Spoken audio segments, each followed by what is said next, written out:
Hey, yo, Collegian, what's good? I wasn't expecting to film a video today, but we're getting into it. So let me give you a little context. Today isn't a vlog. If you're expecting a high intensity, crazy video, might as well just click out. Don't unsubscribe at all, but just click out if you're here for that. Today we're reading my essay, and wait, before you click out and say, oh my god, essays are boring, give me a chance. The reason I'm reading my essay is because I've never been more proud of a piece of writing that I've done. And before I put it up against a rubric, which I think is what's wrong with the education system today, I think my school is amazing, and I preach that in this essay that my school is amazing. The problem is everything is formed to a standardized test or formed to a rubric, and there's no more creativity. So before I put it up against a rubric and have to change everything that I don't love, I want to read you what I do love and what I want to hand in, but I can't because I'll get a bad grade. So let's just get right into it. I want to read you my essay. The setting is 15 years after I graduated high school. I'm a sophomore in high school right now. By the way, if you don't know who I am, hi, my name is Giannasca. I'm leader of the Collegion, my family, Collegian people that watch these videos, not vlogs. Well, right now it's a video. Usually it's a vlog. Vlog coming tomorrow. All you gotta do to join the Collegian is like the video, hit that subscribe button, and turn on post notifications. All right, I'm gonna stop boring you and let me get into the reading. And I do not like reading, and I do not like writing at all, and I do not like homework, and I love this. I love this essay. By the way, I may change names to hide privacy and stuff like that. It's called The Journey in the Future to the Past. I've been here for 5 minutes. Where are you? I scream at the voice machine. Julian is not answering his phone, which is something I never did at his age. You know what? I'm going in for a stroll, I say to myself before realizing I'm talking to myself. I have not been to blank high school in a long time, for at least 10 years, maybe 15. As I exit my car, I see some high school kids walk by, quite oddly dressed, but slowly I come to the realization that that is most likely what I looked like back in my day. I walk up the stairs of the parking lot step by step until I reach the front doors near the gym. I grab the handle, yank the door, and get an unexpected amount of resistance. Locked, I mumble to myself. At this point, I almost gave up, but right as I turn to walk back to my car defeated, a brown-haired, brown-eyed boy pops the door open for me. Thank you very much, I say to the boy who oddly looks like I did in my high school days. I am in the school for the first time in 15 years. Now let's see what blank has in store for me. My first few steps into the building find it oddly newer than when I was a student there. It seemed quieter than I remember, but with more kids. My school of 500 did not compare to the new side of the school with over 800 students. I still could not find Julian anywhere in the building. Yeah, I'm sure he can fend for himself for now, I say to myself. Now 30, it's quite crazy to believe that my baby cousin Julian, who I held at just 5 days old, is now in high school like I was. At his age, I was just a young seed on social media, now an influencer with multi-millions of followers. I have finally found the success I was looking for in high school. I will never forget the encouragement from many of my teachers back then, with some others believing it was not an actual job, or it was impossible. My reply to that would always be the same mumbled response under my breath. Just wait till I come back more successful than you. Luckily, no doubtful teacher ever had the ears to hear it. It is only the beginning of the school year, the end of August to be exact. The crisp fall air is outside and the smell of the clean, fresh school is inside. Blank, the school janitor, who is still there from my time, is cleaning the gym lobby floors with his trusty mop. Blank seems to recognize me and tells me how the school is just not the same without me, even though he does not seem to remember my name. We say our goodbyes, and as I walk away, I look back. I always admired Blank in a strange way. He was the kind of guy to just do his work and stay quiet about it, like an unsung hero. When I was in high school, I would always thank the janitors every time I saw them working in the school. They never did get the credit they deserved. Blank's keep quiet and just work attitude ended up being something I adapted in my very own life and work. As I reached the math wing of Blank, I peeked into an empty classroom. All the chairs and desks evenly in rows, the classroom the same, but the windows seemed different. I slowly realized it is not the windows, it is outside the windows. The gigantic trees past the fields have been cleared since my graduation to make way for the flood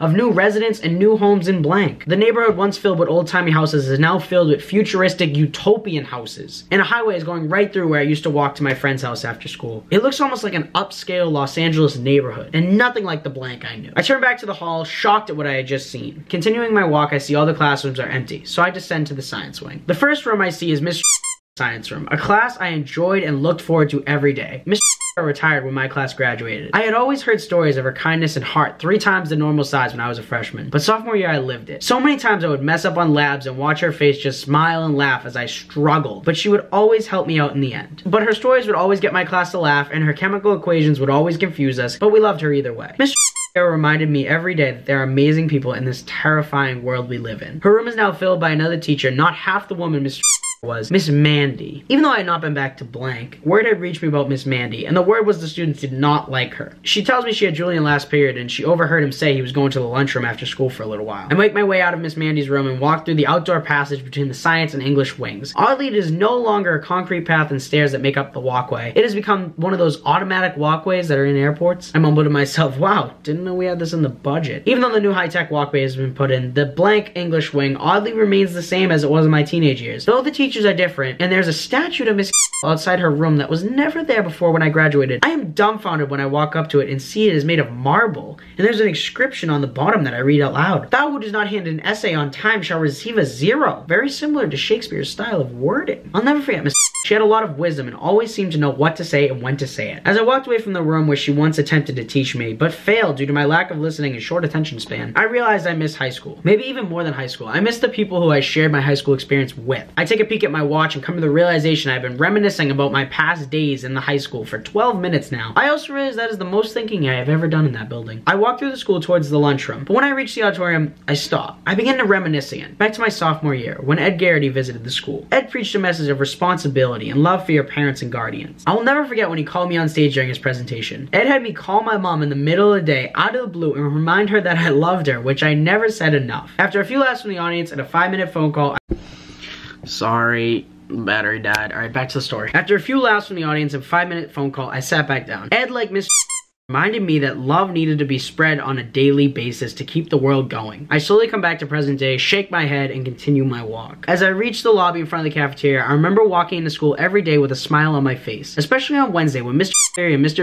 would greet me with a different sign saying an encouraging message. I smiled at the thought and entered the lunchroom. It seems to be one of the only things remaining the same. The banners still hang on the walls, preaching respect and confidence. The lunch tables and chairs still scattered across the room, and the vending machine still not working as it eats my dollar and gives me nothing in return. I suddenly spot him. Julian is in the middle of the lunchroom enjoying himself a sub from blank. I walk over to the young boy, and as he sees me, he smiles and says, "Are you picking me up today? My phone died, and I was just waiting here." I cannot help but smile at the comment, even though I am slightly annoyed. Julian gets up, grabs his things, and we begin to walk out. I look up to the ceiling to see Wi-Fi routers my friends and I would call spaceships back in 5th grade. By the way, that was a simpler time. I decide to check my phone and realize something. The Wi-Fi. It finally is fixed. I turn to Julian and tell him back in my day we could not even send Snapchats. He stops in his stride, blankly stares at me, before asking what a Snapchat is. I sadly realize that I am 30 and old. Life has come full circle at this point because of the fact that I used to make good-natured fun of my mother when I was a child. She would always ask me what InstaFace was. I would just laugh. As Julian and I exit the building heading towards the parking lot filled with young juniors, seniors, and a few sophomores about to take their cars for a joyride, suddenly I hear some yelling and a few bangs. Remembering it is August, I realize the football team is training on the very same field,